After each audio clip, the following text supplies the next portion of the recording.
everybody, this is Alessandra. Welcome to my home, welcome to my kitchen. It is now exactly 7 p.m. I diddle-daddled and there's no dinner, but guess what? You have spaghetti, you have pomodorini, you have basil, you have dinner. Now, I'm gonna time myself. I just wanna, not just tell you, I wanna show you how quick this really could be. So we're making spaghetto ai pomodorini.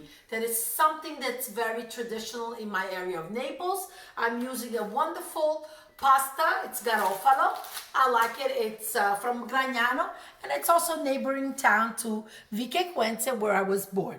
Okay, first things, I'm going to give you the ingredients. Very simple. These are things you should really have in the house all the time. It's extra virgin olive oil, salt, the cherry tomatoes. Look how beautiful. They're still on the vine. They're really, really super cool and fresh. If you don't have the cherry tomatoes, invest in buying some of these little 14 ounces, yes, 14 ounces cans of Italian cherry tomatoes. You find them in a lot of the supermarkets. You could even order them on Amazon. Makes a quick meal. Garlic, you could also add a little chili pepper for some heat. We're not going to do that. And basil. The only thing that I want to cry is that my basil is done outside. So every time I got to pay $2.49, $2.99 for basil, it kills me. But you need the fresh basil. You need those flavors in. Okay, get a big pot, put it on with water. Let's walk over to the stove and let's get started. First thing, wash your tomatoes, okay? Just leave them on the side. The next thing is to put the water on.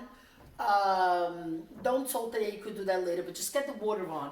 And now on the large saute pan, because I'm going to finish cooking everything in this pot, just add your oil. Now, a pound of spaghetti, I usually figure 4 to 5 people. And that's the same thing with the oil. I usually figure about a tablespoon each. So I'm putting about 5 tablespoons. Yeah, that looks about right. If you put a little bit more, it's okay because you know, it's just the tomatoes. You need condimento to really have the pasta be delicious. Now, the flame is on medium, and I'm going to add the garlic. Let's talk about the garlic. You could slice the garlic and leave it in. But if you don't like the garlic pieces in it, and I find that in Italy, they tend to just saute the garlic and then remove it. And that's what I'm going to do today. I'm going to put a large clove.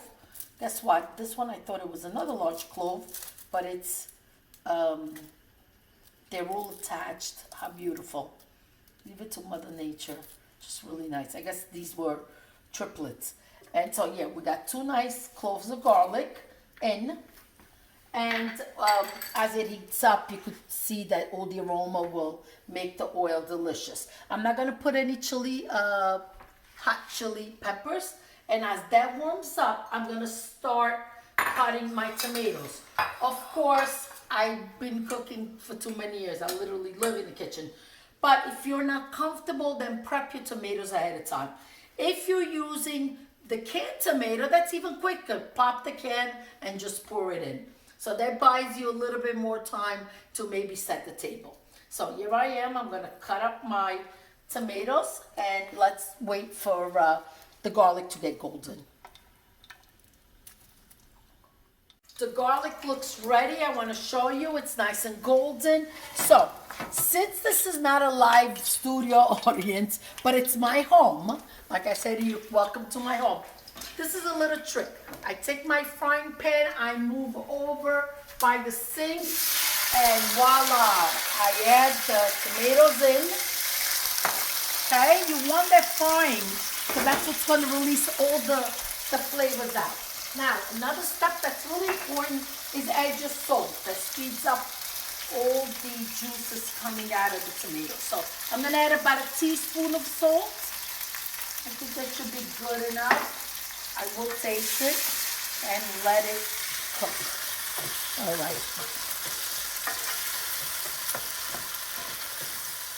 I'm going to lower the flame on medium because it cooks so fast and you don't want to dry out. Take some basil, just rip it with your fingers and just add it right in. We'll put more to garnish later so it doesn't cook the basil, so the aroma is really fresh and delicious.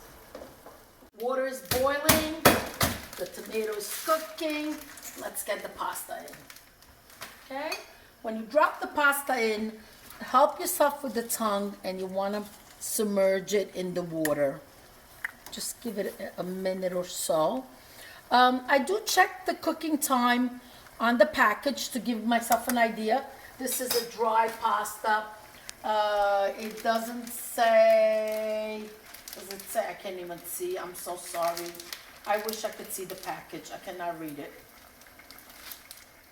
Okay, just read the package. It says cooking time 10 minutes. I'm absolutely not going to cook it for 10 minutes.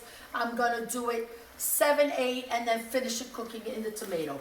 That's the trick. And always use some of the water that adds creaminess, the starch in the water. I'm going to add 2 teaspoons of salt. All right. I just want you to know also that normally I cook just by grabbing the salt. But if I'm giving a recipe, I should really try to be precise in the ingredients. Because then if you make it and it doesn't come out right, then it really defeats the purpose of the videos. I want that your food is delicious. I'm going to lower the tomato a little bit more. Taste your water. Needs a little more. Okay, I'm going to add in 3 teaspoons. So here it goes. Keep the flame on high. You want to bring it back to a boil. All right, let me check on the clock.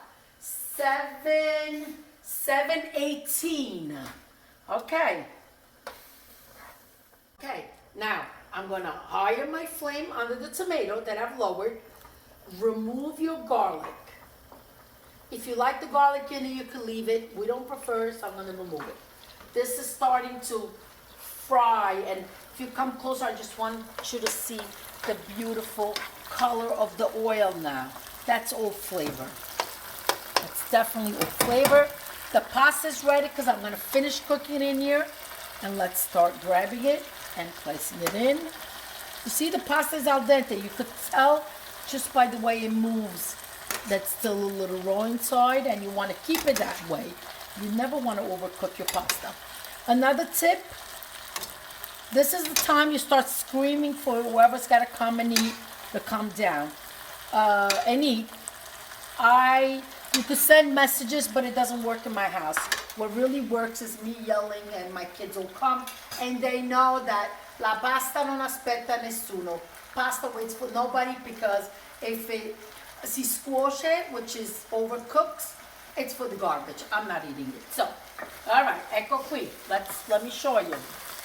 All right, I'm gonna grab a mestolo, coppino, as they would say a Napoli. Ecco qua, un mestolo di acqua, a little bit more, and let's get this pasta finished cooking in here.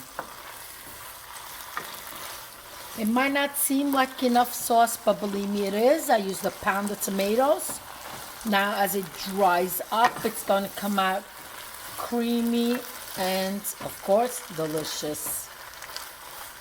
You could add a little bit more basil right now, and of course, more later to decorate it with. Just garnish it, not decorate it. Okay. Now, when we were little, we grew up with the song La pa pa pa pa pa called Pomodoro, and that's exactly what it is. From the top of the boot to the tip, and the islands, everybody eats pasta with fresh tomatoes. Okay, it's ready to be served. Guys, I'm going to check the clock. 7:27. It took 27 minutes from table to cooking it, and now back to the table to eat. Join me on the table. The crew is ready to eat. I'm gonna taste it. I'm doing it for you, not they already know what it tastes like, but I gotta do it for you guys, okay? So here it goes.